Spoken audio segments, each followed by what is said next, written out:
Bem, hoje estamos aqui no nosso primeiro episódio do podcast, trazendo uma pessoa que já é amiga de longa data, Matheus Bombig, top voice em empreendedorismo tecnológico e também com área de startup. Matheus, que também participou aí da comunidade Sobora. Matheus, mais do que tudo aí, prazer ter você com a gente. Vou deixar aqui um espaço para você se apresentar inicialmente, então fique à vontade. Rick, brigadão pelo convite, honrado e parabéns pela coragem de me convidar para ser o primeiro dessa série. Vamos lá, cara, acho que comecei lá atrás com formado em engenharia, mas nunca trabalhei com engenharia mecânica, já fui direto para consultoria, parte de negócios, e em algum momento entendi que não era muito isso que eu queria da minha vida, que eu queria era construir algo, fazer parte de algo. Foi aí que eu pedi demissão e criei minha startup. É uma legal tech, em Vene, já está no mercado há 9 anos. E nesse caminho, passando por tecnologia, acabei fundando também a AB2L, que é uma associação brasileira de legal techs e law techs. Então, hoje a gente congrega mais de 150 law techs, legal techs aqui no Brasil, mais escritórios de advocacia, departamentos jurídicos. Então, acaba sendo um hub de conexão entre o pessoal do direito e tecnologia. E nesse meio do caminho também acabei me apaixonando por tecnologia de blockchain, tecnologia descentralizada, Bitcoin, me envolvi nesse meio, acabei também fundando uma startup ligada à Web3, NFTs. Saí recentemente dessa startup, mas foi uma baita experiência, uma baita aprendizado que eu tive nesse caminho. E agora também estou focado, obviamente, na minha startup e gosto também de participar de algumas comunidades ligadas à Network State, Startup Society. Estou focado aqui em terminar um livro falando sobre Bitcoin, descentralização de dinheiro, governança. Então, o que eu puder ajudar e bater um papo sobre esses assuntos, conta comigo, Rick. Cara, muito bacana. A gente teve um bom tempo aí, né, colaborando de forma descentralizada. Eu gosto de falar que comunidade Web3, ela se dá em qualquer lugar, ela é mais cultural do que qualquer coisa. Pessoas que compartilham valores, né, de uma nova internet descentralizada. Então, nesse sentido, a gente sempre teve muito, acho que bem sincronizado, né, no LinkedIn principalmente. E legal agora, assim, nesse estágio que a gente está, a gente poder estar participando desse podcast junto aí, né? E mais do que tudo, trazer um pouco mais de, eu diria, awareness para o que está sendo construído, não só em Web3, né, que é uma camada mais social, mas Network State agora é uma camada de governança, principalmente. E como você é um cara, né, com muita experiência em startup, né, talvez eu gostaria de ouvir de você em relação à tua experiência com a tua startup em Web3 e como isso conecta, né, com comunidades online. Pô, Rick, interessante, né? Porque quando a gente falava antigamente de comunidades, estava muito ligado ao aspecto geográfico. Então, as pessoas se conectavam com as pessoas ali próximas a ela. Não à toa, o conceito de cidade, estado, países foram surgindo e sedimentados assim. E com o advento de internet, comunicações, redes sociais, comunidade passou a ser as pessoas que estão, de certa forma, conectadas na sua rede, que compartilham das mesmas ideias, propósitos, e foi justamente isso, acho que permitiu que a gente se aproximasse muito em prol das ideias, dos interesses próximos, enfim, estamos conectados a várias outras pessoas que, eventualmente, fisicamente, a gente não estaria. Então, é interessante já entender que o conceito de comunidade já começa a mudar, já vai para um ponto de vista centralizado geograficamente para um ponto de vista descentralizado, onde você pode se conectar com pessoas com os mesmos valores e ideias que você em qualquer lugar do mundo. E acho que boa parte esse conceito de descentralização me chamou a atenção, né? Então, antes mesmo de fundar a minha startup de Web3, na minha startup de legal tech, eu tinha uma dificuldade de gerir as pessoas lá dentro. Então, tudo que a gente já tinha visto, ouvido, pelo menos eu ali, em termos de tudo que eu estudei, livros que eu li, cursos, quando se fala de gestão, tudo está ligado àquela forma de gestão mais tradicional, centralizada, hierárquica, que uma camada pede a benção para a camada de cima vai pedir para a mais de cima ainda, e aí depois a ordem vai vindo lá de cima para baixo, para lá embaixo executar. Então, esse modelo de gestão mais centralizado não funcionava para mim. Acho que eu não tinha capacidade de usar ele para gerir as pessoas dentro da minha startup. E foi aí que eu comecei a pensar em formas alternativas, ou talvez um pouco mais diferentes, de poder implementar uma gestão dentro da Invenis, a minha startup. E em algum momento eu li um livro que falava sobre uma gestão descentralizada, e foi aí que eu tive o estalo, falei: "Não, acho que é por aqui mesmo, eu preciso dar poder e autonomia para as pessoas dentro da startup, para que elas criem. Afinal, se eu contratei uma pessoa boa para o comercial, não sou eu, Matheus, que vou falar para ela o que ela tem que fazer e cobrar dela isso, e botar meta e fazer um microgerenciamento. Acho que é o contrário. Se eu estou contratando uma pessoa boa do comercial, eu gostaria que ela falasse para a gente, startup, o que a gente está fazendo de errado, o que a gente está fazendo de certo, e para isso ela precisa ter autonomia para tomar as decisões. E já faz 3 anos que a gente mudou nosso modelo de gestão para esse modelo de gestão mais descentralizado, então cada um ali dentro da startup tem autonomia para tomar as decisões dentro da sua área de competência, dentro dos seus papéis. E isso talvez tenha chamado minha atenção, essa forma de cada um tocar alguma coisa de forma que entende, que consegue agregar. E quando fundei a startup de Web3, ela estava ligada, apesar da minha Legal Tech hoje ser B2B, a startup de Web3 era ligada a B2C. Então, só aí já tinha uma boa diferença. E no final você está lidando com, né, apesar do seu cliente não ser uma empresa, seu cliente é uma pessoa. Então, não deixa de ser também uma certa forma de gerir uma comunidade.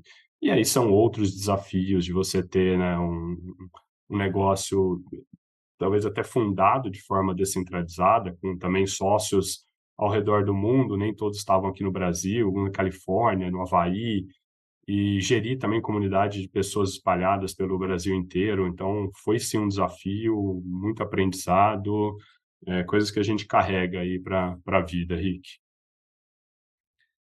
Bacana, Matheus. Cara, se você bem se lembra, né, quando eu comecei a trabalhar ali a comunidade no LinkedIn, eu tocava muito no ponto cultura, né? Eu acho que isso e é algo que a gente pode mencionar também, né? ah, Quando você começou a ter contato, né, com esse novo approach, diria, você estava buscando uma alternativa enquanto a forma de governança, né, organizacional.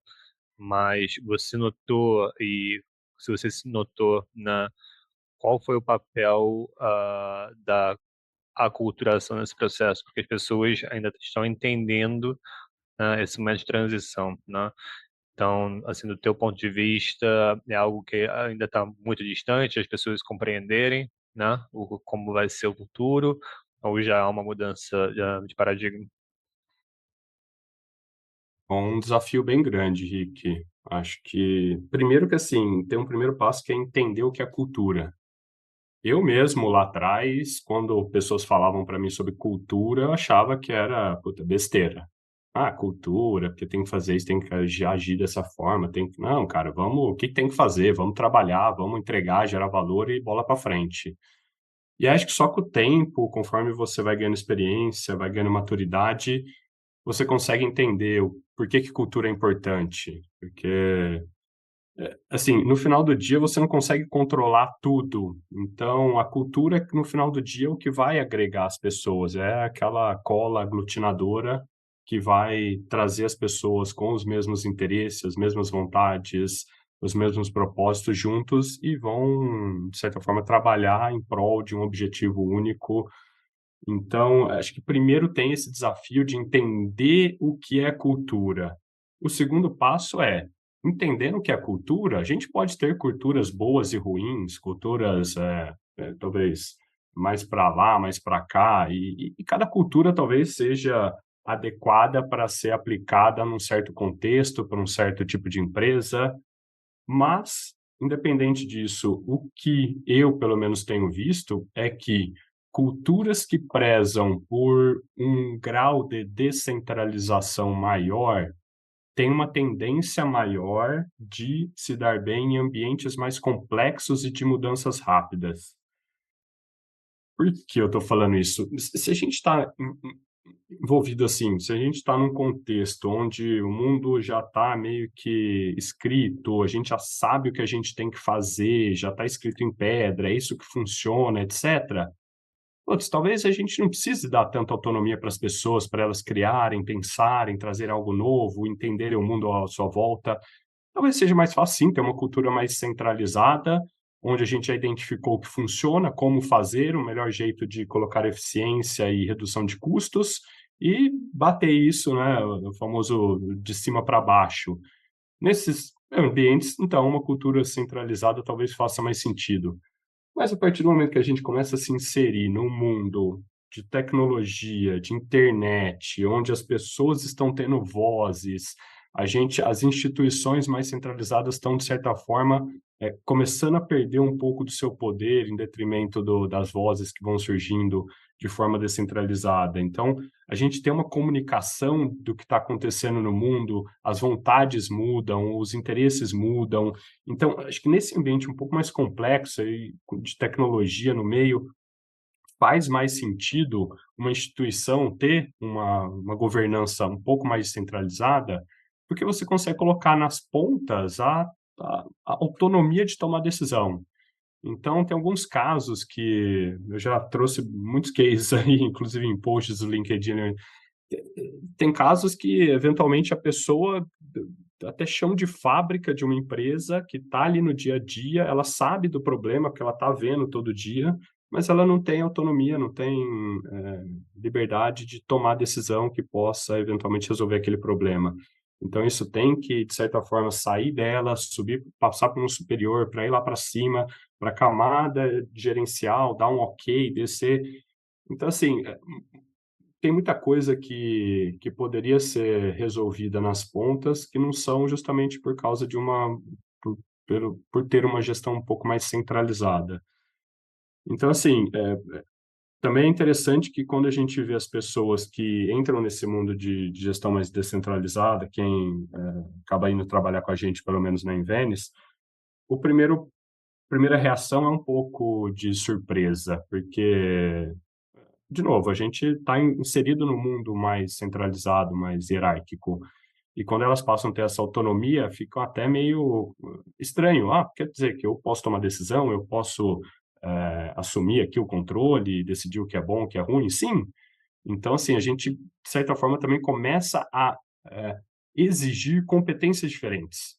Aquela competência de executar, ser eficiente e gerar alguma coisa rápido que é mais talvez mais desejável numa cultura centralizada, numa cultura descentralizada, não. Você vai precisar de uma pessoa que tenha proatividade, que consiga conectar os pontos, ver exatamente o que está pegando ali e propor uma solução. Não vai ter um chefe ali falando para ela que ela tem que fazer o que ela não tem que fazer. Então, vai ter que partir dela. Então, você acaba exigindo competências um pouco diferentes. Então, assim, mesma coisa, uma cultura centralizada serve para algumas situações, alguns contextos, gestão descentralizada para outros, e as pessoas que vão fazer parte dessa cultura também têm que entender que o que vai ser exigido delas é diferente. Então, também, do mesmo jeito que não adianta a gente botar a goela abaixo uma cultura, não adianta a gente querer também que todo mundo, não, agora o que funciona é descentralização, vamos todo mundo para lá e todo mundo vai trabalhar. Então, é um processo de educação e justamente para as pessoas entenderem se faz sentido para elas estarem inseridas numa cultura desse modelo e se elas têm as capacidades necessárias justamente para estar ali dentro e gerando valor. Cara, bacana. Você tocou alguns pontos aí que são de extrema relevância, né? No que tange construção de novas organizações para uma economia digitalizada. Ah, Quando se trata de cultura, tem uma cultura maior que a gente está inserida na televisão da nação, né, mas tem a culturas de comunidades, né, mas as organizacionais também. Acredito que você está tendo aí um grande impacto na sua própria organização e certamente o que sai de resultado positivo vira exemplo para o externo, né? Então, nesse sentido, eu gostaria até assim, de saber do teu lado como você vê a construção de novos, não só negócios, mas instituições nativas digitais, né, dentro do cenário dos próximos anos, baseado nesse ponto que primeiro a gente constrói de baixo para cima, não de cima para baixo. Tá? Acho que a gente pode começar, talvez, por um exemplo mais próximo aqui da minha realidade, que são justamente os advogados. Eu estou inserido numa legal tech, numa associação de legal techs que orbita vários advogados. E aí tem todo aquele conceito de que a advocacia é uma área um pouco mais retrógrada, mais tradicional, que evoluiu menos. Mas quando a gente acaba se inserindo lá dentro, a gente vê que não. Acho que os advogados estão sim sedentos por tecnologia, eles querem mudar, eles querem passar a executar as coisas com mais eficiência, mais precisão, menor custo, então estão sim ligados a isso. E aí tem um primeiro passo que é, tá, vou introduzir tecnologia aqui dentro do mundo jurídico, no meu escritório, para resolver as coisas os problemas que eu já resolvo de forma rápida, de forma mais eficiente. Mas se a gente der um zoom out e pensar, pô, mas os problemas que eu estou resolvendo hoje, será que são os problemas que eu deveria estar resolvendo? Será que é aqui que eu estou fazendo diferença? E aí a gente pode pensar que, eu falo bastante que s se a gente quiser fazer a diferença, a gente tem que olhar para onde estão as maiores oportunidades.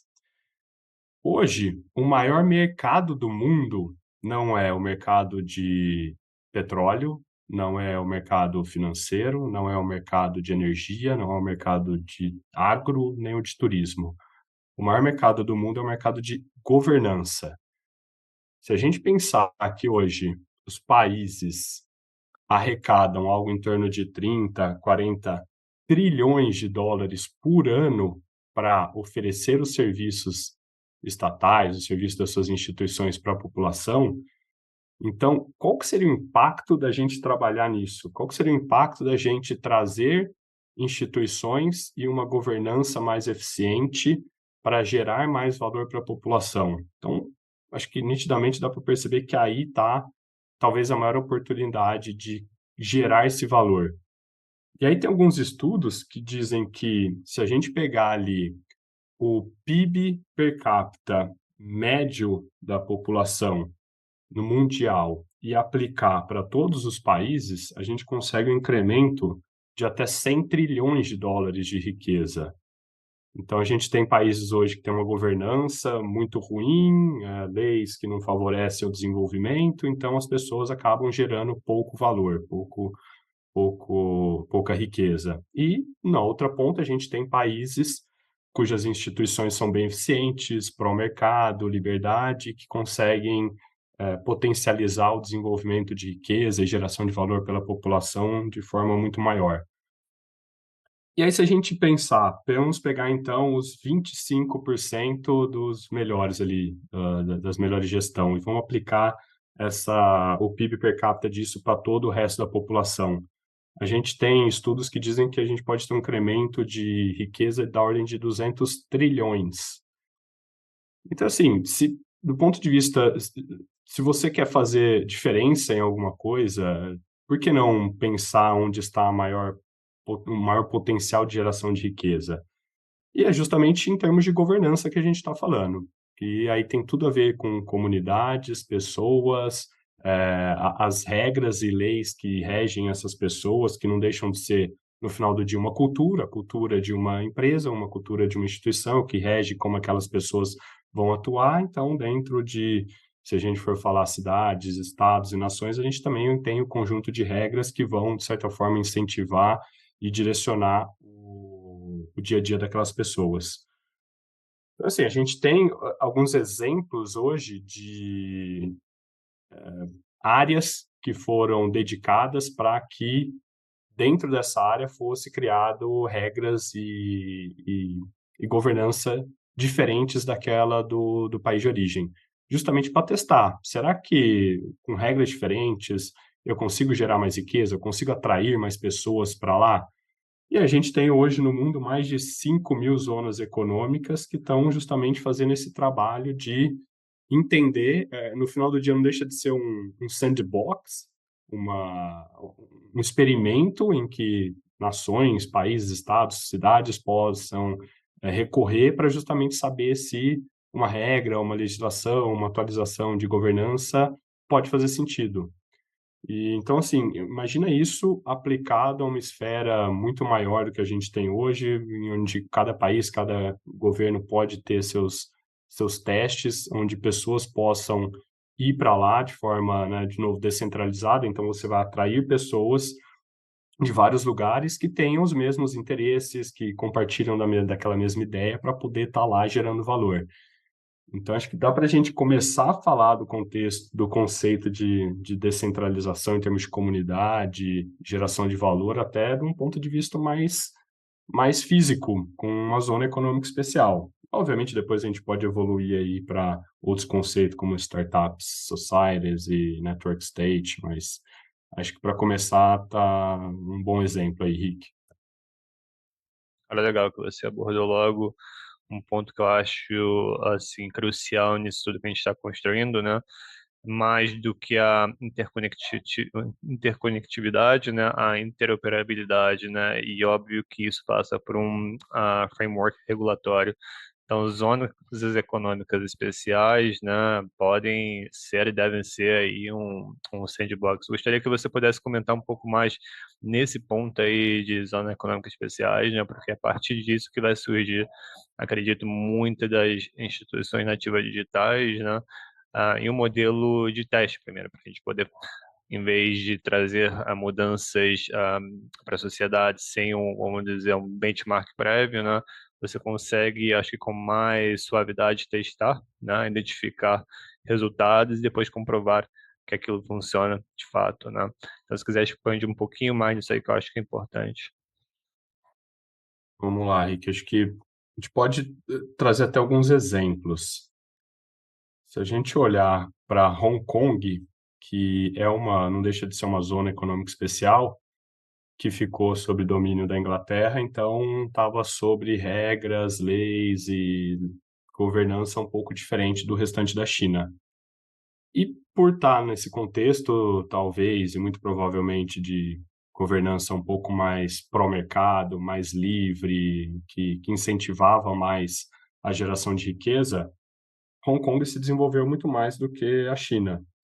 E aí, depois que ficou acordado a devolução de Hong Kong para a China, o poder central da China achou por bem não ter uma região muito próxima ali, com uma diferença de geração de riqueza muito grande. Então, o que a própria China fez? Ela aplicou algum- algumas governanças que eram aplicadas em Hong Kong, muito mais para o mercado, para a iniciativa privada, para a geração de riqueza, em Shenzhen, que é ali do lado. E Shenzhen se desenvolveu absurdamente. Então, foi uma forma da própria China de não ter esse embate cultural e de desenvolvimento muito grande. Então, outro exemplo que a gente pode trazer também, Singapura, que quando se tornou independente da Malásia, era um pedacinho de terra ali, que era um porto que ninguém queria, tinha muitos problemas, mas acabou se tornando independente da Malásia e adotou-se uma conjunto de regras e governança também muito mais pró-mercado, mais livre iniciativa privada, e acabou que hoje a gente tem uma Singapura muito mais rica, muito mais próspera, o PIB per capita lá é muito maior do que o do restante da Malásia. Ou seja, a gente tem já exemplos históricos de que, dentro do mesmo contexto de pessoas, de cultura, de tudo, o simples fato de você ter um ambiente regulatório mais pró-mercado já oferece a oportunidade dessas pessoas gerarem mais valor. Então, também tem alguns estudos de pessoas de um certo país específico que saem do seu país e vão para os Estados Unidos, que nesse contexto, os Estados Unidos, então, é um país com regras mais pró-mercado, mais livre iniciativa. E essas pessoas que nasceram no mesmo lugar, no mesmo contexto, tiveram as mesmas oportunidades, mesma educação, uma ficou no seu país, que tem uma cultura um pouco mais dirigista, um pouco menos de liberdade, e outra foi para os Estados Unidos. Essa que foi para os Estados Unidos acaba gerando até 10 vezes mais riqueza, tem um salário 10 vezes maior, enfim. Então, acho que a gente tem alguns exemplos já que mostram que faz sentido pelo menos esse teste de áreas com mais liberdade econômica. E aí, dado isso, se a gente tem, a gente pode pensar agora, né? Vamos lá, se a gente tem hoje vários serviços do Estado que são oferecidos de forma com mais tecnologia, de forma um pouco mais privada, quando a gente vai olhar para essa parte de instituições, a gente está um pouco atrasado. Então, acho que, desse ponto de vista, se a gente tem uma zona econômica especial ali, a gente vai ter que ter instituições preparadas para oferecer um serviço diferenciado.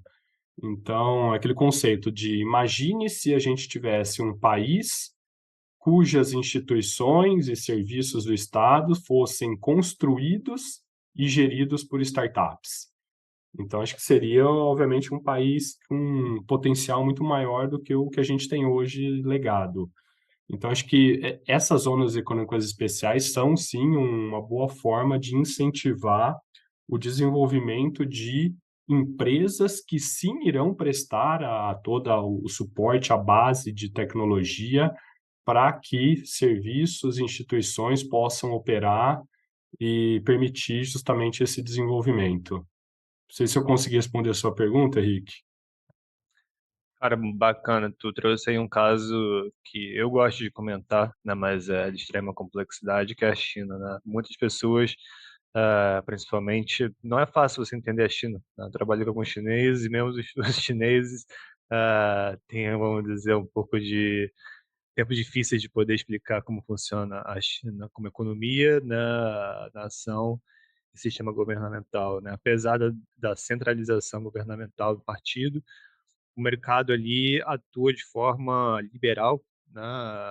Acho que até em comparação ao Brasil, às vezes superior, né? Então, as zonas econômicas especiais foram um fator decisivo para a China, que é hoje, né? E muitas pessoas não abordam esse ponto e focam só na questão ideológica. Então, bacana que eu trouxe isso, talvez seja algo que a gente não tenha todo o tempo para abordar aqui, mas trazendo para um contexto de Brasil, então, né? Como zonas econômicas especiais poderiam estar favorecendo o Brasil. A gente tem a Zona Franca de Manaus, que não propriamente é uma zona econômica especial, mas talvez não poderia ser, não poderia ter uma renovação, e se não em Manaus, algum outro tipo de iniciativa mais dentro do país que possa catalisar esse tipo de mudança. E zona econômica especial serve para qualquer contexto em que você talvez queira desenvolver uma área ou testar alguma coisa nova. Então, acho que o Brasil tem imensas oportunidades.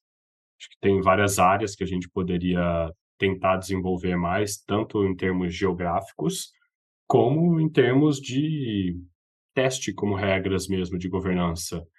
Então, acho que de um ponto de vista físico, pode-se sim delimitar uma área ali em que vá ser uma zona econômica especial.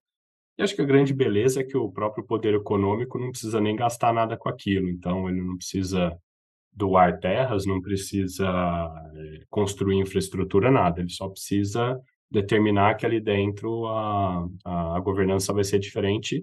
E aí a própria iniciativa privada pode ou não, dependendo de quão bem desenhado foi, abraçar essa ideia. Então, a própria iniciativa privada vai comprar uma terra que eventualmente nunca ninguém quis, vai construir infraestrutura, vai desenvolver uma empresa, vai atrair pessoas qualificadas para trabalhar lá, vai começar a gerar riqueza, e no final do dia o Estado pode se beneficiar de duas formas. Ele vai passar a ter uma renda de uma receita que ele nunca teria, e por outra forma, ele está tendo como você mesmo falou, um campo de testes. onde, pô, aquele conjunto de regras e governança que a gente está usando dentro daquela zona econômica especial, está fazendo sentido, está gerando riqueza, está trazendo pessoas, está, enfim, favorecendo a população?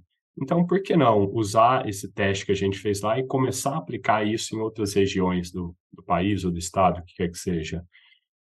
Eu acho que a gente tem boas oportunidades de implementar esse tipo de conceito, porque acho que acaba servindo até como uma forma de teste, o sandbox, que eu acho que talvez é algo um pouco subvalorizado, mas se você pensar que hoje no Brasil, quando a gente vai implementar uma regra nova, uma lei nova, um que quer que seja, é algo que é discutido talvez pela sociedade civil, vai lá para Brasília, é discutido um pouco mais, passa pela mão dos legisladores, que chegam à conclusão, e a hora que é aprovado, pum, a gente aperta um play, e isso tudo é do dia para a noite aplicado, da noite para o dia aplicado para 210 milhões de pessoas, e a gente não sabe se vai dar certo ou não na prática.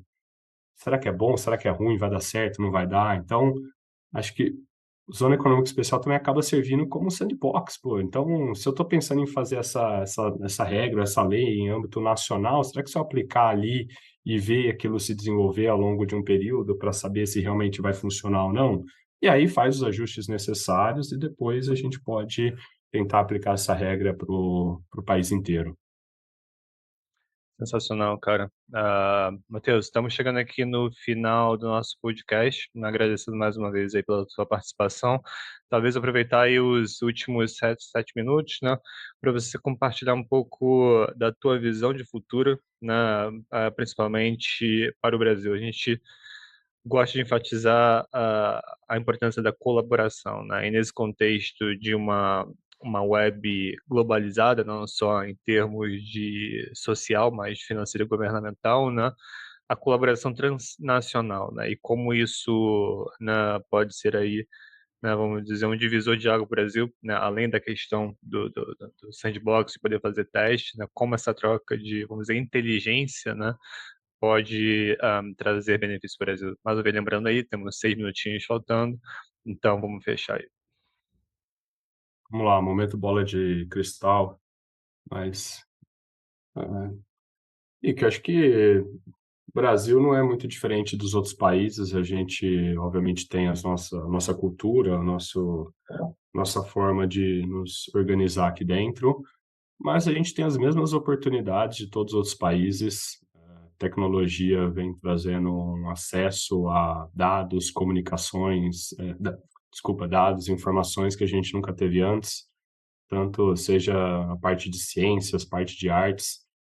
Então a gente está, de certa forma, conseguindo descentralizar um pouco as ideias, o que a gente pode gerar de valor. A gente não depende mais de instituições extremamente centralizadas, talvez até dependa dizendo o que a gente deve ou não deve fazer, mas pelo menos agora a gente não tem a comunicação também centralizada, a gente tem outros pontos de vistas, a mídia legado, aí a gente vê que ela está perdendo muita audiência. Hoje em dia, com YouTube, redes sociais, qualquer pessoa pode ser um criador de conteúdo, pode ser um divulgador de ciência, pode ser um comunicador de notícias. Então, acho que isso acaba trazendo muito valor para a sociedade em termos de você aproveitar uma inteligência coletiva, que é algo que a gente fala muito dentro da nossa cultura na Invênis, que eu não preciso só depender da inteligência daquele cara que está lá em cima, daquela pessoa, daquela diretora. Não, cara, você, a partir do momento que você dá liberdade e autonomia para as pontas, você está aproveitando uma inteligência coletiva. E a partir dessa inteligência coletiva, acho que podem surgir muito mais oportunidades, ideias, para que a gente possa implementar, fazer testes. Acho que tem muita coisa para fazer ainda. Brasil, país gigantesco, dimensões continentais. Eu não sei nem para onde por onde a gente deve começar ou não. Acho que tem muita coisa. Cada um pode ajudar de uma certa forma. E, obviamente, acho que Sou sempre um advogado da questão de descentralização, de tecnologias, que é uma forma da gente conseguir agregar as pessoas, melhores mentes, juntar todo mundo que tem o mesmo propósito, mesmos valores, para poder trabalhar numa causa comum. Legal, Matheus. Cara, inclusive você mencionou aí uma palavra-chave que eu gosto muito, que é a inteligência coletiva, né? Inclusive esse podcast aí nasceu justamente com esse intuito, né? Vamos dizer, unir, né, mentes diferentes, lugares diferentes, né? Com inteligência diferente também para a gente poder maximizar, né, o máximo que a gente pode criar, né, e construir com essa inteligência coletiva. Novamente, Matheus, muito obrigado pela tua participação, né? Falta aí apenas alguns minutinhos, mas se você tem um espaço aí para poder falar um pouco, enfim, das suas mídias sociais, se quiser deixar uma mídia social, né, principalmente o LinkedIn, que você é um top voice lá e sempre compartilha conteúdo interessante para a comunidade, né? Então, fica à vontade aí. Rick, novamente, muito obrigado pelo convite. Adoro bater papo com pessoas alinhadas sobre tecnologia, descentralização. Então, também quem tiver interesses parecidos, tecnologia, startup, empreendedorismo, quiser falar sobre gestão descentralizada, que é algo bem curioso, ou falar de Bitcoin, pode conectar comigo no LinkedIn, a rede que eu estou ativo, todo dia eu estou lá acompanhando o pessoal, postando de vez em quando. Então, fique à vontade, manda uma mensagem particular se quiser bater algum papo. Hoje mesmo estou saindo daqui, vou bater um papo com uma pessoa do LinkedIn, que a gente se conectou ali do, do mercado de Bitcoin. Então, estamos sempre abertos a conhecer novas pessoas e é assim que a gente vai juntando pessoas que estão alinhadas com a gente, mesmo não estando na mesma área geográfica, Henrique. Então, um novo conceito de comunidade. Mais uma vez, brigadão. É isso, pessoal. Lembrando aqui, Matheus Bombig esteve com a gente, Top Voice, em empreendimento, né, tecnológicos com Edge de descentralização e startup. Foi um prazer estar com ele. Fechamos aqui o nosso primeiro episódio, né, e até a próxima.